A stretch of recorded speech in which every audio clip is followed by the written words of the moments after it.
It's a hilariously insane day in the world of Magic the Gathering. Wizards of the Coast is in full panic mode because the Pinkerton situation is blowing completely out of control. It's intensified to the point where it has led to the worst stream in Magic the Gathering's history. And on top of that, they decided to also screw up the Aftermath bundles. Magic.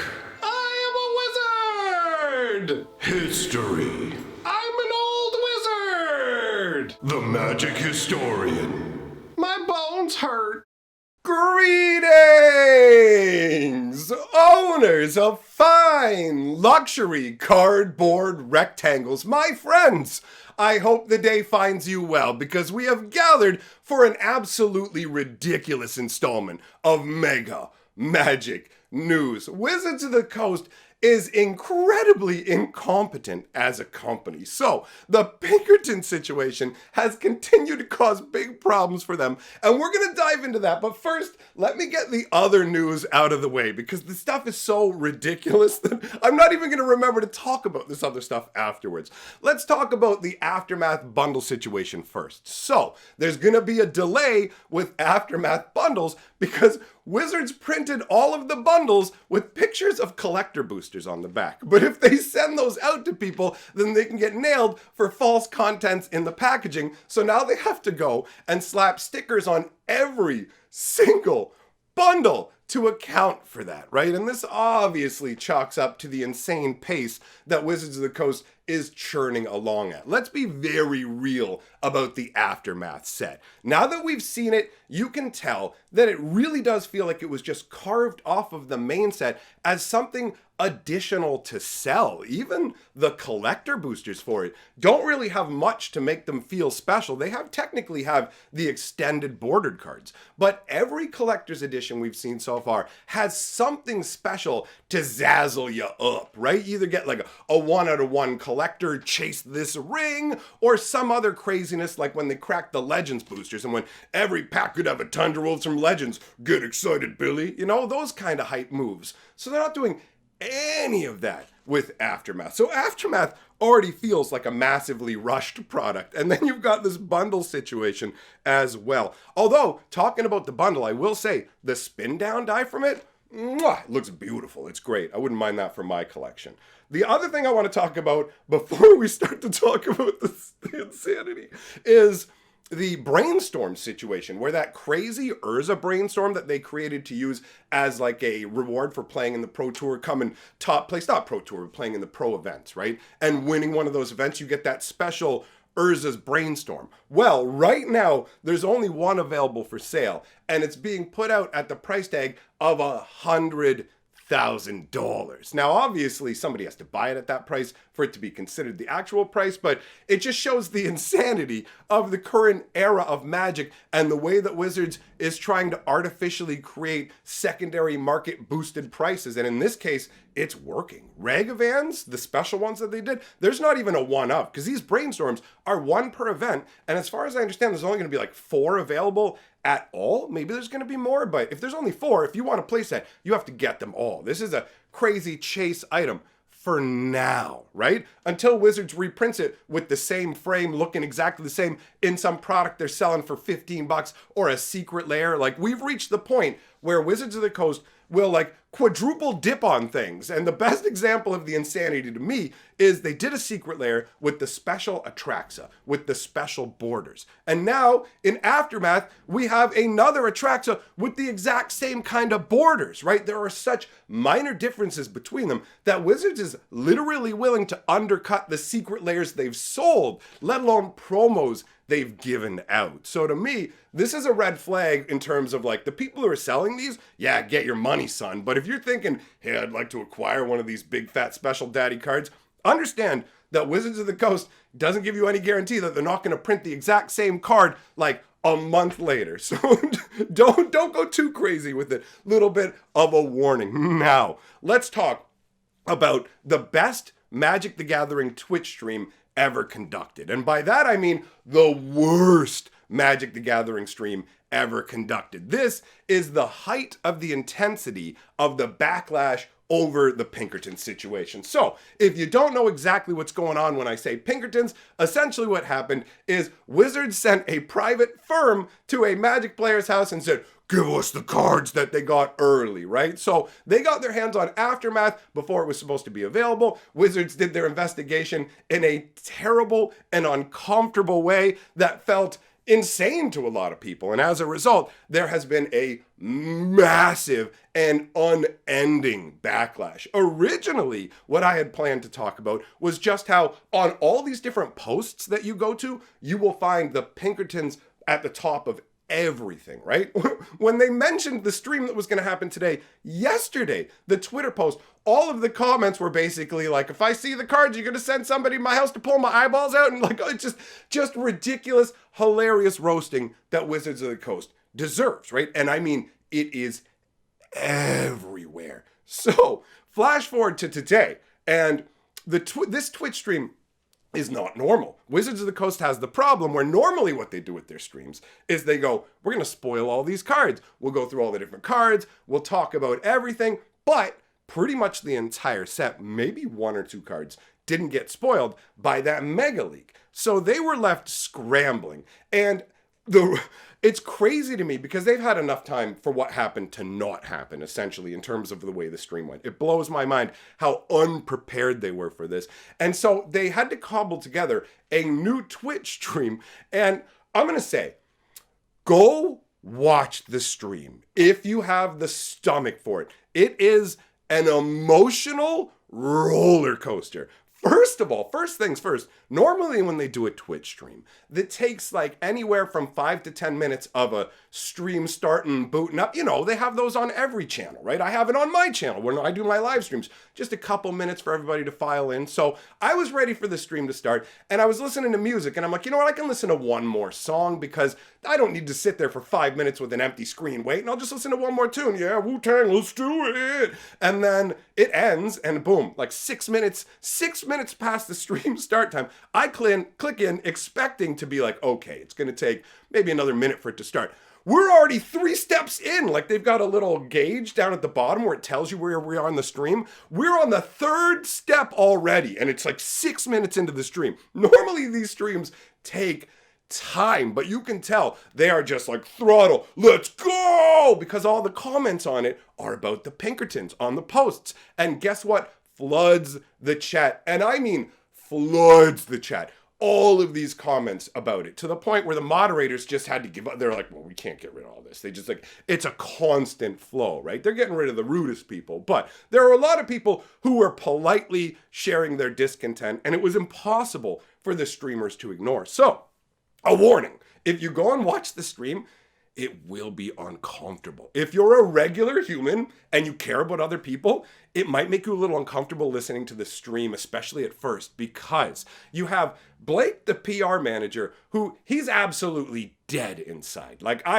That man needs a hug or something. He has almost no emotion, which really does lend to some hilarity in the stream, which we'll talk about. But he's the PR guy. He's used to people always going, gabble, gabble, gabble at him and just not caring. Like, yeah, whatever. Throw your tomatoes. I don't care, right? But then you have 2 other individuals who are part of Magic's lore group. The guy who's in charge of the lore and another lady who works on the lore. I'm not sure exactly what her position is. Maybe they said it at the beginning of the stream and I missed it, whatever it is, right? But you have these 2 individuals who are lore keepers for Magic. So the idea is, instead of talking about like the actual spoiler cards, they're going to take a tour through all of the different planes of the multiverse because of March of the Machines, and we're going to talk about what happened on all of those different planes. And you know what? That's actually a really cool idea. The idea of giving us some background information, stretching out on what we know, and seeing all these different worlds. People have different planes that they're invested in. What a cool concept. If it had been executed properly, like with any preparation, it is astounding. When you watch this stream, well, I mean, one of the things you're going to notice right away is the number of that comes from people who are completely unprepared. But the uncomfortable part, well, you can hear the anxiety in their voices, especially the poor lady at the beginning. Like, I'm listening to her and I can feel she's uncomfortable. They were probably briefed, first of all, yo, people are going to be raging about this Pinkerton situation. Secondly, they're just roped into this, right? They didn't sign on at Wizards of the Coast going, man, I would love to be on live streams. So you have to give them like a little bit of leeway in that regard. Being uncomfortable on stream is totally understandable. It's hilarious because they could have totally practiced for this, but it's understandable. What's not understandable is the complete lack of information and preparation that was provided. This was like, Blake was like a teacher, and it was like he had two students that he was forcing to do school reports on different planes.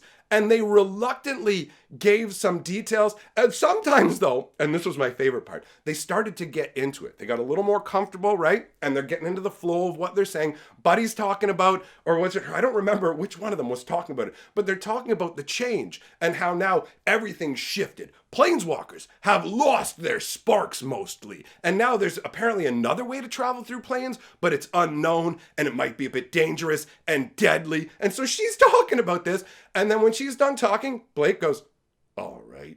Like, I actually think I have too much emotion in my voice. All right. Like, how just picture a completely monotoned, all right. Like, picture a dad who doesn't care about their kids and is just going through the motions. That's absolutely how it felt when they had information to impart. Half the time, they had no idea what they were talking about. Genuinely, I want you to do an experiment if you have the time, because it will take a bit of time. Go check out the Twitch stream, listen to the way that they talk about the lore and the story, and then go watch the lore video that I put out yesterday on Fantasy Geographic. I just made that video with the leaked cards, and it sounds like I know more than the people who work at Wizards of the Coast. One of the craziest examples to me in the whole thing is today there's a story that has been released by Wizards of the Coast. It's Magic lore featuring Nahiri and a Johnny. It's written by Emily, the lady who's in the stream. She's in